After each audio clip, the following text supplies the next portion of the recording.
पति के सामने बुजुर्ग को बोला, बेबी। सबसे पहले ये पति पत्नी जा रहे होते हैं, तभी वहां एक बुजुर्ग आता है और लड़की को बेबी बोल देता है।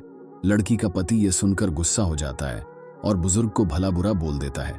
तभी उसकी पत्नी उसको थापड़ मार देती है और फिर बताती है, इन अंकल को सबसे पहले मैं पार्क में मिली थी जब तुम हमको घर से निकाल दिए थे, और तब से हम दोनों अच्छे दोस्त हो गए हैं। फिर उसका पति शर्मसार हो जाता है और माफी मांगता है और चला जाता है। वीडियो पसंद आई हो तो वीडियो को लाइक कर चैनल को सब्सक्राइब